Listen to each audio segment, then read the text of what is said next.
रचना गुस्से में अपना सामान पैक कर रही थी। उसकी आंखों में प्यार नहीं बल्कि घमंड और नफरत साफ दिखाई दे रही थी। उसने कपड़ों को बैग में फेंकते हुए कहा, अभिषेक, अब तुम कोई करोड़पति नहीं हो जो मैं तुम्हारे आगे पीछे घूमती रहूं। और हाँ, मुझे तुम्हारे जैसा 2 कौड़ी का भिखारी पति नहीं चाहिए। मुझे तुम्हारे साथ नहीं रहना, मुझे तुमसे तलाक चाहिए। रचना की बातें सुनकर अभिषेक के पैरों तले जमीन खिसक गई। उसकी आंखों में आंसू भर आए। वो कांपती आवाज में बोला, रचना, आज जब मेरा बुरा समय आया तो तुम्हें मुझसे तलाक चाहिए। तुम जानती हो ना मैं तुमसे कितना प्यार करता हूँ। लेकिन रचना के चेहरे पर कोई असर नहीं पड़ा। उसने ठंडी सांस लेते हुए कहा, अभिषेक, मुझे प्यार नहीं पैसे वाला पति चाहिए। इतना कहकर उसने अपना बैग उठाया और दरवाजे की तरफ बढ़ गई। अभिषेक उसे रोकने के लिए उसके पीछे भागा, लेकिन रचना बिना पीछे देखे घर छोड़कर पूना चली गई। उस रात अभिषेक घंटों दरवाजे के पास बैठा रहा। उसे यकीन ही नहीं हो रहा था कि जिस औरत के लिए उसने अपनी पूरी जिंदगी दांव पर लगा दी, वही उसे अकेला छोड़ गई। कुछ दिनों बाद तलाक के कागज अभिषेक के घर पहुंचे। उन कागजों को देखकर उसका दिल पूरी तरह टूट गया। उसने कई बार रचना को फोन किया, उससे मिलने की कोशिश की, उसे समझाया कि वक्त हमेशा एक जैसा नहीं रहता। लेकिन रचना के दिल में अब सिर्फ दौलत थी। आखिरकार एक दिन हार कर अभिषेक ने कांपते हाथों से तलाक के कागजों पर साइन कर दिए। जैसे ही उसने साइन किए, उसकी आंखों से आंसुओं की धारा बह निकली। उस दिन उसे ऐसा लगा जैसे उसकी पूरी दुनिया खत्म हो गई। धीरे धीरे 1 साल बीत गया। इसी बीच खबर मिली कि रचना ने पूना के एक बहुत अमीर बिजनेसमैन से शादी कर ली है। उधर लखनऊ में अभिषेक की हालत बद से बदतर होती जा रही थी। कभी करोड़ों का मालिक रहने वाला अभिषेक अब अकेलेपन और दर्द में डूब चुका था। उसका बिजनेस पूरी तरह खत्म हो चुका था। बिखरे बाल, बड़ी हुई दाढ़ी और सूजी हुई आंखें देखकर कोई भी कह सकता था कि वो अंदर से पूरी तरह टूट चुका है। घर के नौकर भी अब एक एक करके जा चुके थे। रचना से शादी के बाद उसकी माँ ये वाला घर छोड़कर गांव वाले घर चली गई थी। एक दिन सुबह अचानक घर की घंटी बजी। अभिषेक भारी कदमों से दरवाजे तक पहुंचा। जैसे ही उसने दरवाजा खोला, सामने अपनी कॉलेज की दोस्त अर्पिता को देखकर उसकी आंखें भर आई। अर्पिता ने अभिषेक की हालत देखी तो उसका दिल कांप उठा। वो पागल इंसान की तरह लग रहा था। अभिषेक खुद को रोक नहीं पाया और उसने तुरंत अर्पिता को गले लगा लिया। वो बच्चों की तरह फूट फूट कर रोने लगा। रोते हुए बोला, अर्पिता, सब खत्म हो गया, कुछ नहीं बचा मेरे पास। अर्पिता की आंखों में भी आंसू आ गए। उसने कांपते हाथों से अभिषेक के सिर पर हाथ फेरते हुए कहा, तू चिंता मत कर अभिषेक, मैं सब ठीक कर दूंगी। अर्पिता की आवाज में वही पुराना अपनापन था जो सालों पहले कॉलेज में हुआ करता था। अभिषेक को याद आने लगा कि कैसे कॉलेज के दिनों में अर्पिता हमेशा उसकी हर छोटी बड़ी परेशानी में उसके साथ खड़ी रहती थी।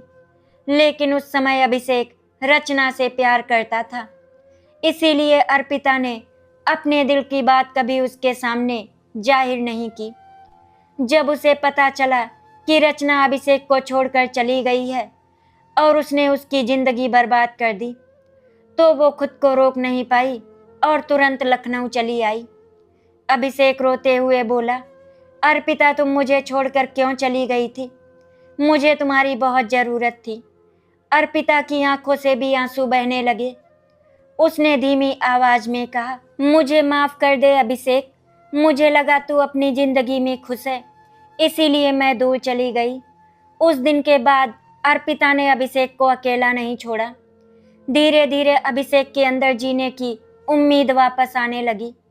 एक दिन अर्पिता ने उससे कहा, अभिषेक, अगर एक औरत के जाने से जिंदगी खत्म हो जाती तो दुनिया में कोई इंसान आगे नहीं बढ़ पाता। तू फिर से खड़ा हो सकता है। अर्पिता की बातें अभिषेक के टूटे हुए दिल को धीरे धीरे मजबूत करने लगी। फिर दोनों ने मिलकर नया बिजनेस शुरू करने का फैसला किया। शुरुआत बहुत मुश्किल थी। उनके पास ज़्यादा पैसे नहीं थे। कई लोगों ने उनका मजाक भी उड़ाया। अर्पिता हर कदम पर अभिषेक के साथ खड़ी रही। जब अभिषेक हार मानने लगता तब अर्पिता उसे संभाल लेती। कभी नुकसान होता, कभी लोग धोखा देते, लेकिन अर्पिता ने कभी अभिषेक का हाथ नहीं छोड़ा। धीरे धीरे उनकी मेहनत रंग लाने लगी। छोटे से शुरू हुआ बिजनेस अब तेजी से बढ़ने लगा। 4 साल के अंदर अभिषेक और अर्पिता ने अपनी मेहनत से फिर से करोड़ों की कंपनी खड़ी कर दी। आज एक बार फिर अभिषेक करोड़पति बन चुका था, लेकिन इस बार उसके अंदर पहले वाला घमंड नहीं था। अब वो समझ चुका था कि जिंदगी में पैसा नहीं बल्कि साथ निभाने वाले लोग सबसे कीमती होते हैं। समय के साथ अभिषेक और अर्पिता के बीच की दोस्ती गहरे प्यार में बदल गई। एक दिन अभिषेक ने अर्पिता का हाथ पकड़कर कहा, जब सबने मेरा साथ छोड़ दिया था तब तुम मेरे साथ खड़ी थी। क्या तुम हमेशा के लिए मेरा साथ दोगी? ये सुनते ही अर्पिता की आंखें भर आई। उसने मुस्कुराकर हाँ कह दिया। जल्द ही दोनों की शादी हो गई। एक दिन अभिषेक और अर्पिता साथ में ऑफिस जा रहे थे। रास्ते में उनकी कार एक मंदिर के सामने रुकी। तभी अर्पिता की नज़र मंदिर की सीढ़ियों पर बैठी एक औरत पर पड़ी। वो औरत मैले कपड़ों में भिखारियों के बीच बैठी थी। उसके बाल बिखरे हुए थे और चेहरा पूरी तरह मुरझा चुका था। अर्पिता ने ध्यान से देखा तो उसके होश उड़ गए। वो रचना थी, वही रचना जिसने कभी पैसे के लिए अभिषेक को छोड़ दिया था। आज उसकी हालत एक भिखारिन जैसी हो चुकी थी। अर्पिता कुछ पल तक उसे देखती रही। रचना की आंखों में दर्द और पछतावा साफ दिखाई दे रहा था। अर्पिता ने तुरंत नजरें फेर ली और ड्राइवर से आगे बढ़ने को कहा। अभिषेक उस समय फोन पर बिजनेस की बातों में व्यस्त था, इसीलिए उसे कुछ पता नहीं चला। अर्पिता ने भी उससे इस बारे में कुछ नहीं बताया, क्योंकि वो मानती थी कि इंसान को अपने कर्मों का फल एक न एक दिन जरूर मिलता है। अर्पिता समझ चुकी थी कि समय से बड़ा कोई नहीं होता। उसने ये बात अभिषेक को बताना सही नहीं समझा, क्योंकि बहुत मुश्किलों के बाद अभिषेक की जिंदगी में फिर से खुशियां लौटी थी। वो नहीं चाहती थी कि पुराने जख्म फिर से ताज़ा हों। ऑफिस पहुंचने के बाद अर्पिता खोई हुई सी नजर आई। अभिषेक ने उसकी तरफ देखकर पूछा, क्या हुआ अर्पिता, तुम ठीक तो हो ना? अर्पिता तुरंत मुस्कुरा दी और बोली, हाँ, बस थोड़ा सिर दर्द है।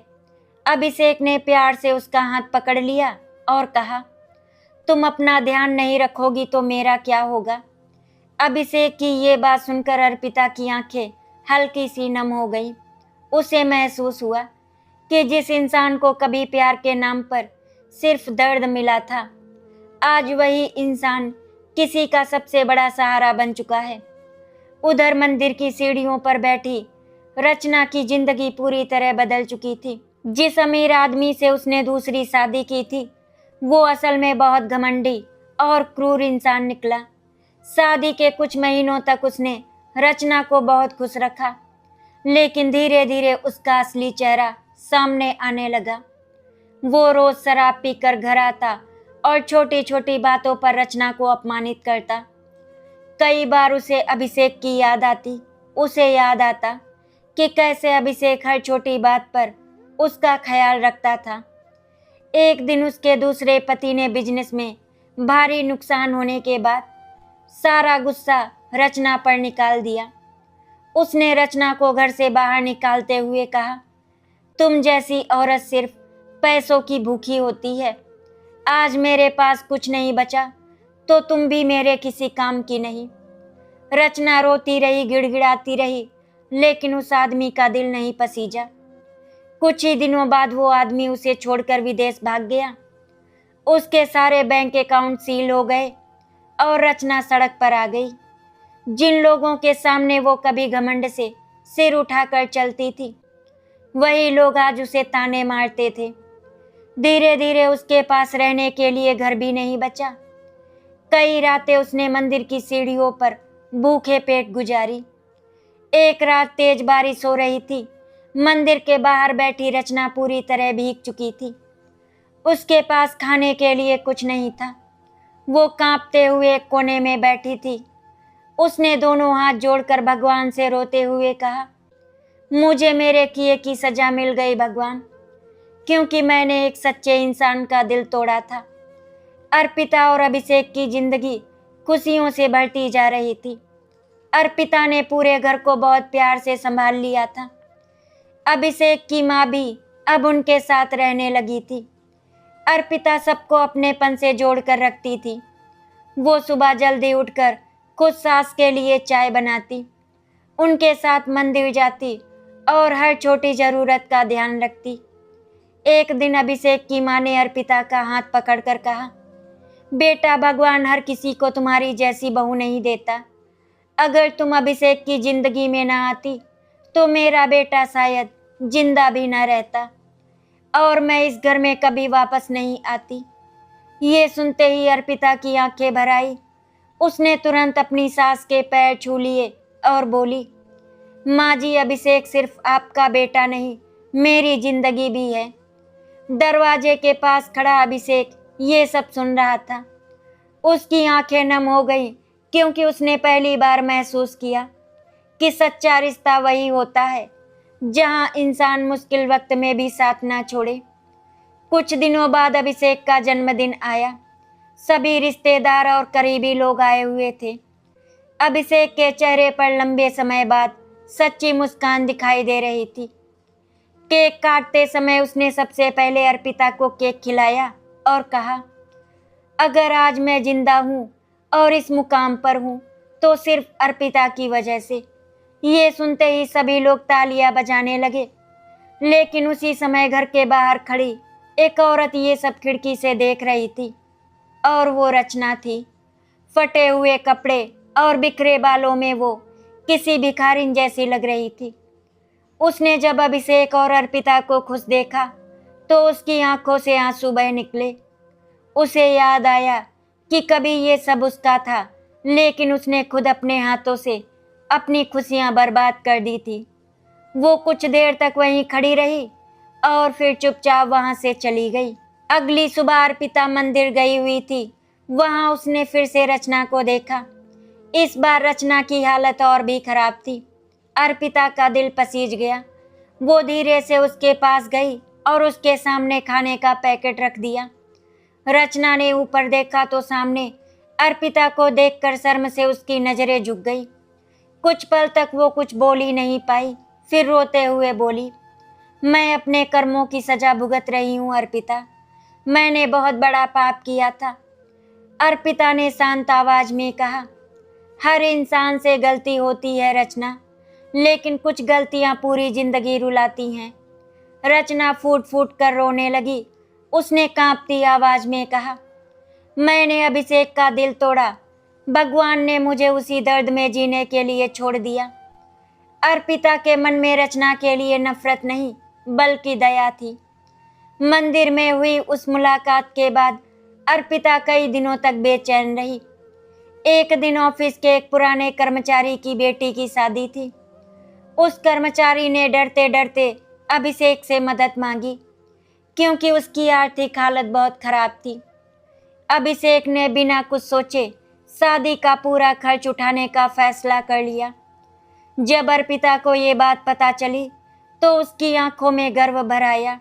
उसने मुस्कुराते हुए कहा, यही वजह है कि भगवान ने तुम्हें दोबारा इतना बड़ा बनाया है अभिषेक, क्योंकि तुम्हारे दिल में इंसानियत अभी भी जिंदा है। अभिषेक हल्का सा मुस्कुराया, लेकिन अगले ही पल उसकी आंखों में दर्द उतर आया। वो बोला, अर्पिता, जब इंसान दर्द से गुजरता है ना, तब उसे दूसरों का दर्द समझ आने लगता है। रचना की हालत दिन ब दिन खराब होती जा रही थी। कई दिनों से ठीक से खाना ना मिलने की वजह से वो बीमार पड़ गई थी। मंदिर के बाहर बैठे दूसरे भिखारी भी अब उससे दूरी बनाने लगे थे, क्योंकि उसके पास ना पैसे थे और ना ही कोई सहारा। एक दिन तेज धूप में वो बेहोश होकर मंदिर की सीढ़ियों पर गिर पड़ी। वहां मौजूद लोगों ने उसे देखा, लेकिन कोई मदद के लिए आगे नहीं आया। तभी मंदिर में पूजा करने आई अर्पिता की नजर उस पर पड़ी। वो तुरंत दौड़कर उसके पास पहुंची। उसने पानी छिड़ककर उसे होश में लाने की कोशिश की। धीरे धीरे रचना ने आंखें खोली। सामने अर्पिता को देखकर उसकी आंखों से आंसू बह निकले। कांपती आवाज में वो बोली, भगवान भी शायद मुझे इतनी जल्दी मरने नहीं देंगे, क्योंकि अभी मुझे अपने पापों की पूरी सजा भुगतनी बाकी है। अर्पिता का दिल भर आया। उसने तुरंत ड्राइवर को बुलाकर रचना को अस्पताल पहुंचाया। रास्ते भर रचना चुपचाप रोती रही। अस्पताल में डॉक्टर ने बताया कि रचना कई दिनों से भूखी थी और उसकी हालत बहुत कमजोर हो चुकी है। जब रचना को होश आया तो उसने देखा अर्पिता उसके पास बैठी है। वो फूट फूट कर रोने लगी। उसने हाथ जोड़ते हुए कहा, मैं इस लायक नहीं हूँ अर्पिता। मैंने तुम्हारे अभिषेक को बहुत दर्द दिया था, फिर भी तुम मेरी मदद कर रही हो। अर्पिता ने शांत आवाज में कहा, मैं तुम्हारी मदद इसीलिए कर रही हूँ क्योंकि इंसानियत अभी मरी नहीं है। रचना की आंखों से लगातार आंसू बहते रहे। उसी शाम अभिषेक ऑफिस से जल्दी घर लौट आया। उसने घर में अर्पिता को ना देखकर माँ से पूछा, माँ, अर्पिता कहाँ है? उसकी माँ ने बताया कि वो किसी जरूरी काम से बाहर गई है। अभिषेक को थोड़ा अजीब लगा, क्योंकि अर्पिता ने उसे कुछ बताया नहीं था। रात काफी देर हो गई थी, लेकिन अर्पिता घर नहीं लौटी। अभिषेक परेशान होकर उसे फोन करने ही वाला था कि तभी अर्पिता घर पहुंची। उसके चेहरे पर थकान साफ दिखाई दे रही थी। अभिषेक ने तुरंत पूछा, सब ठीक है ना? अर्पिता कुछ पल चुप रही, फिर उसने धीमी आवाज में कहा, आज मैं रचना को अस्पताल लेकर गई थी। ये नाम सुनते ही अभिषेक का चेहरा अचानक बदल गया। उसके हाथ कांपने लगे। कुछ पल तक कमरे में सन्नाटा छाया रहा। फिर अभिषेक ने भारी आवाज में पूछा, रचना कैसी है अभी वो? अर्पिता ने उसकी आंखों में उतरते दर्द को साफ महसूस किया। उसने धीरे से कहा, बहुत बुरी हालत में है अभिषेक। शायद भगवान उसे उसके कर्मों की सजा दे रहे हैं। ये सुनते ही अभिषेक की आंखें नम हो गईं। उसके सामने एक बार फिर पुराने दिन घूमने लगे।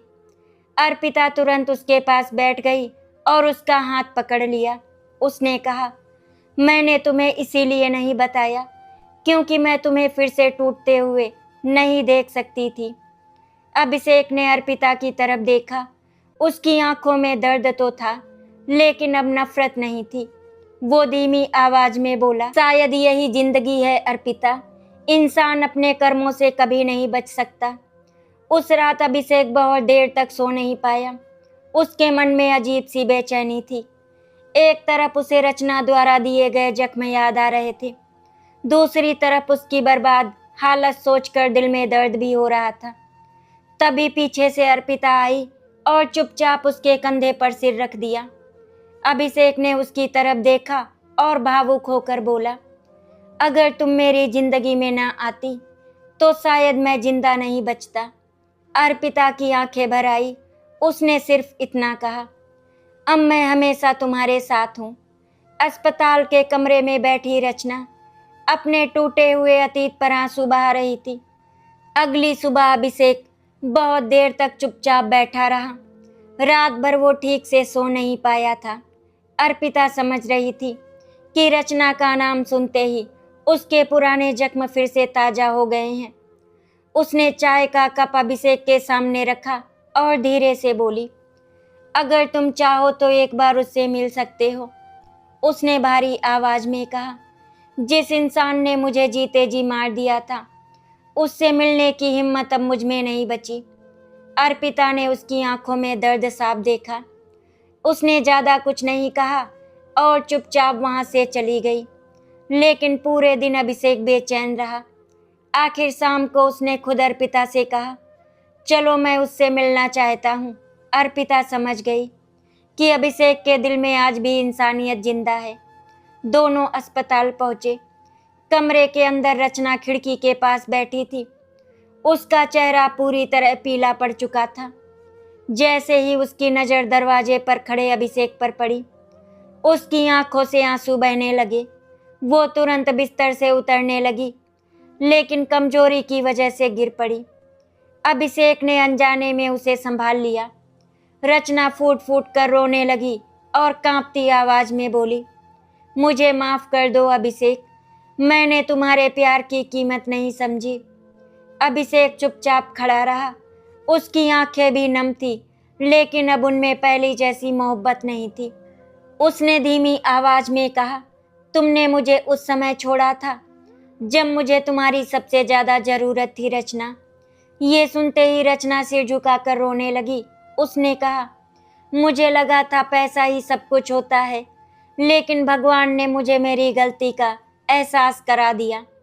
अर्पिता चुपचाप दोनों को देख रही थी। वो जानती थी कि कुछ दर्द ऐसे होते हैं जिन्हें शब्द कभी भर नहीं सकते। कुछ देर बाद डॉक्टर कमरे में आए। उन्होंने बताया कि रचना की हालत अभी भी कमज़ोर है और उसे लंबे इलाज की ज़रूरत होगी। डॉक्टर के जाते ही रचना रोते हुए बोली, मेरे पास अब इलाज के पैसे भी नहीं हैं। ये सुनकर अभिषेक कुछ पल तक सोचता रहा। फिर उसने अपनी जेब से चेकबुक निकाली और डॉक्टर के नाम बड़ा अमाउंट लिख दिया। रचना हैरानी से उसे देखने लगी। उसकी आंखों से लगातार आंसू बह रहे थे। वो बोली, मैं इस लायक नहीं हूँ अभिषेक। अभिषेक ने शांत आवाज में कहा, मैं ये सब इसीलिए नहीं कर रहा क्योंकि तुम मेरी पत्नी थी।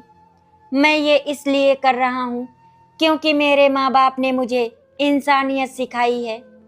ये सुनते ही रचना का सिर शर्म से झुक गया। घर लौटते समय कार में पूरा रास्ता खामोशी रही।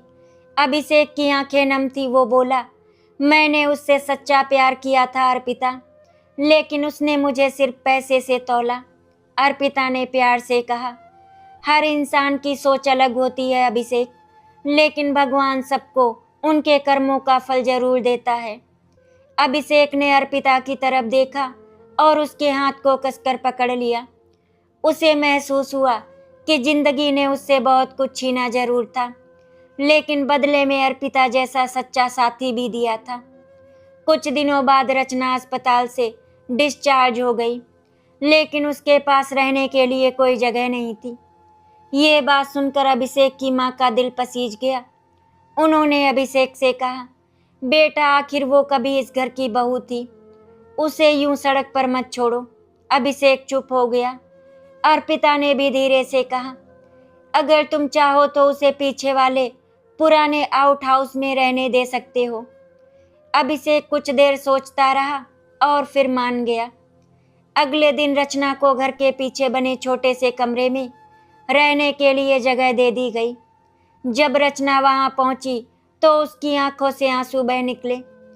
कभी जिस घर में वो रानी बनकर रहती थी, आज उसी घर के पीछे बने छोटे कमरे में रहने को मजबूर थी। उसे अपने किए पर और ज्यादा शर्म आने लगी थी। धीरे धीरे रचना घर के छोटे मोटे कामों में हाथ बटाने लगी। वो सुबह जल्दी उठकर मंदिर साफ करती, बगीचे में पानी डालती और घर के नौकरों की मदद करती। अब उसके अंदर पहले वाला घमंड बिल्कुल खत्म हो चुका था। एक रात अर्पिता बालकनी में खड़ी थी, तभी अभिषेक उसके पास आया और बोला, तुम्हारा दिल बहुत बड़ा है अर्पिता, कोई और होता तो शायद रचना को कभी माफ नहीं करता।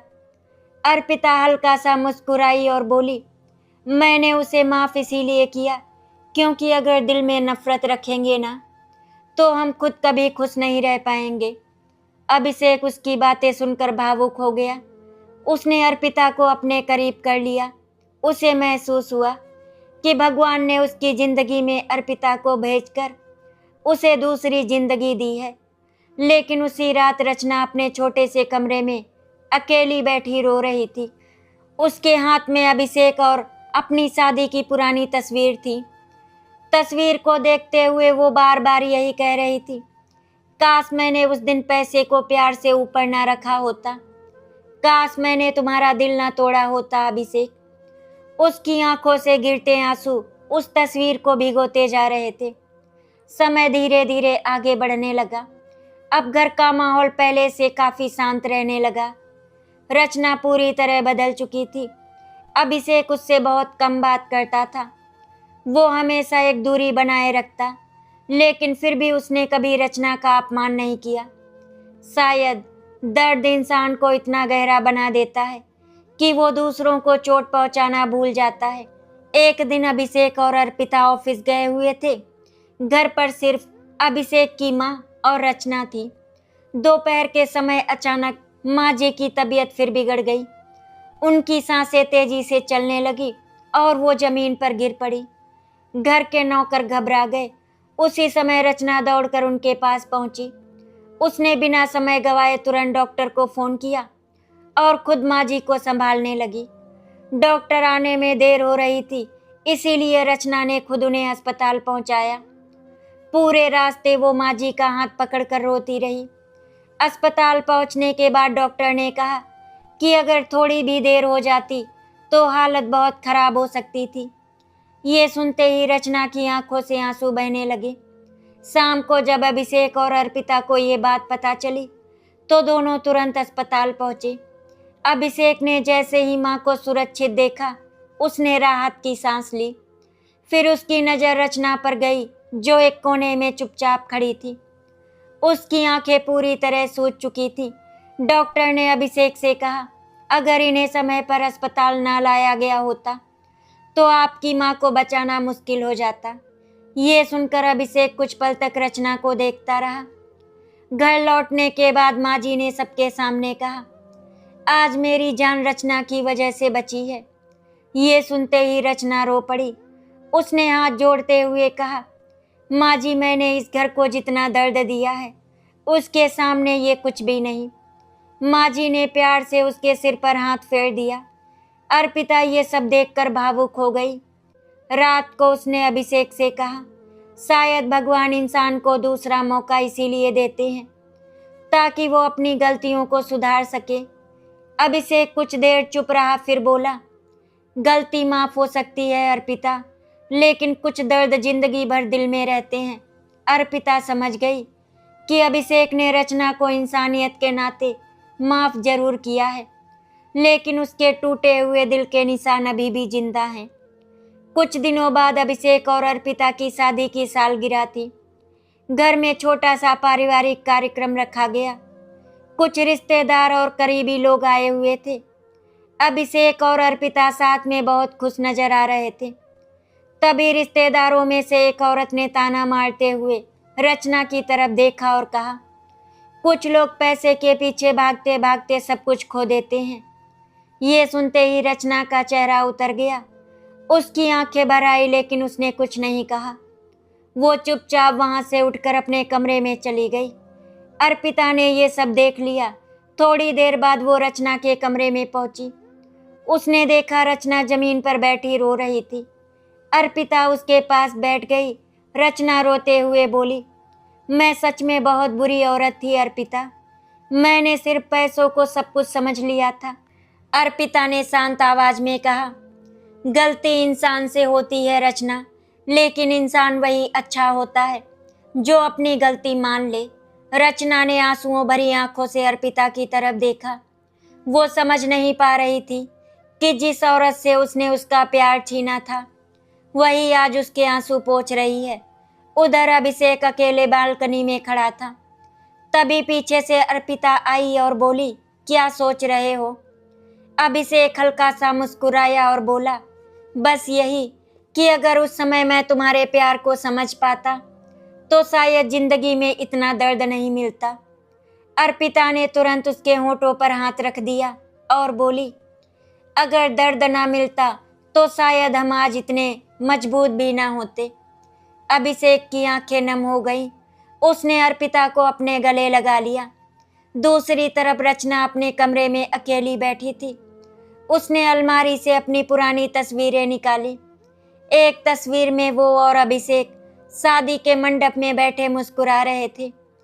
तस्वीर देखते ही उसके हाथ कांपने लगे। वो तस्वीर को सीने से लगाकर जोर जोर से रोने लगी। उसे याद आने लगा कि कैसे अभिषेक हर छोटी खुशी के लिए उसे सरप्राइज देता था, कैसे वो उसके बीमार होने पर पूरी रात जागता था, लेकिन उसने उन सब चीज़ों की कभी कीमत नहीं समझी। उसी समय बाहर से अभिषेक और अर्पिता की हंसी की आवाज़ आई। रचना की आंखों से और तेज आंसू बहने लगे। उसने आसमान की तरफ देखकर कहा, भगवान, आपने मुझे सब कुछ देकर भी खाली कर दिया, क्योंकि मैंने सच्चे इंसान की कदर नहीं की। कुछ दिनों बाद अचानक रचना की तबीयत खराब रहने लगी। वो अक्सर चक्कर खाकर गिर जाती थी। अर्पिता उसे डॉक्टर के पास लेकर गई। जांच के बाद डॉक्टर ने गंभीर आवाज में कहा, इनकी बीमारी काफ़ी बढ़ चुकी है, इन्हें बहुत ज़्यादा मानसिक तनाव और कमजोरी है। ये सुनते ही अर्पिता परेशान हो गई। घर लौटते समय रचना कार में चुप बैठी रही। फिर अचानक उसकी आंखों से आंसू बहने लगे। उसने धीमी आवाज में कहा, शायद भगवान मुझे अब ज़्यादा समय नहीं देना चाहते। अर्पिता ने तुरंत उसका हाथ पकड़ लिया और कहा, ऐसी बातें मत करो। लेकिन रचना सिर्फ खिड़की से बाहर देखती रही। उसके चेहरे पर अजीब सा दर्द और पछतावा साफ दिखाई दे रहा था। डॉक्टर की बातें सुनने के बाद घर का माहौल पूरी तरह बदल गया। अर्पिता अब पहले से ज़्यादा रचना का ध्यान रखने लगी थी, लेकिन रचना अंदर ही अंदर टूट चुकी थी। उसका शरीर दिन ब दिन कमज़ोर होता जा रहा था। कई बार रात को उसकी तबीयत अचानक बिगड़ जाती और अर्पिता पूरी रात उसके पास बैठी रहती।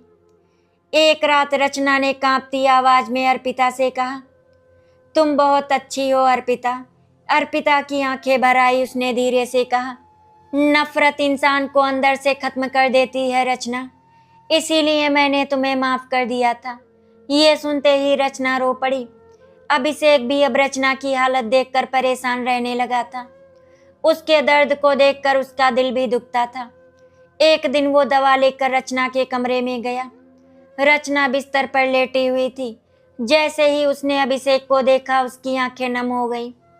अभिषेक ने चुपचाप दवा उसके पास रख दी। तभी रचना धीरे से बोली, अभिषेक, क्या तुमने मुझे माफ़ कर दिया? ये सुनकर अभिषेक कुछ पल तक खामोश खड़ा रहा। फिर उसने भारी आवाज़ में कहा, तुम्हारी वजह से मैं बहुत टूटा था रचना, इतना कि मुझे ज़िंदगी खत्म होती हुई दिखाई देने लगी थी। लेकिन शायद अगर वो दर्द ना मिलता तो मुझे अर्पिता जैसी पत्नी भी ना मिलती। इसीलिए अब मेरे दिल में तुम्हारे लिए कोई नफरत नहीं है। ये सुनते ही रचना जोर जोर से रोने लगी। उसने कांपते हाथों से अपना चेहरा ढक लिया और बोली, मैंने तुम्हारे प्यार को पैसों से तौला था, भगवान ने मुझे उसी घमंड की सजा दी। दिन गुजरते गए और रचना की हालत और बिगड़ती चली गई।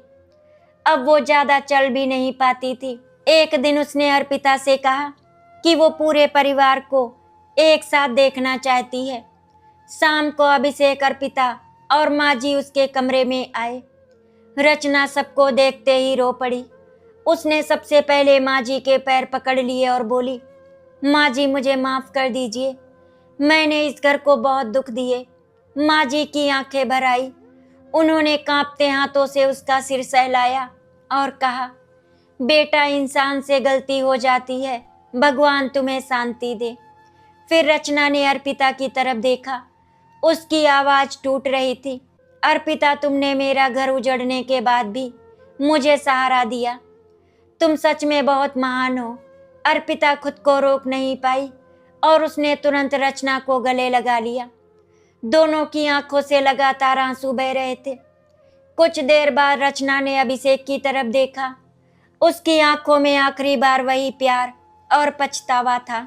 अभिषेक बोला, अब पुरानी बातें भूल जाओ रचना, भगवान तुम्हें सुकून दे। रचना हल्का सा मुस्कुराई। शायद बहुत समय बाद उसके दिल को थोड़ा चैन मिला था। उसी रात अचानक रचना की तबीयत बहुत ज़्यादा बिगड़ गई। डॉक्टर को तुरंत बुलाया गया। रचना की सांसें तेजी से चल रही थी। अर्पिता उसके सिराने बैठी लगातार रो रही थी। माँ जी भगवान का नाम जप रही थी। तभी रचना ने मुश्किल से अपनी आंखें खोली और धीमी आवाज में कहा, अभिषेक। अभिषेक तुरंत उसके पास आया। रचना ने कांपते हाथों से उसका हाथ पकड़ लिया।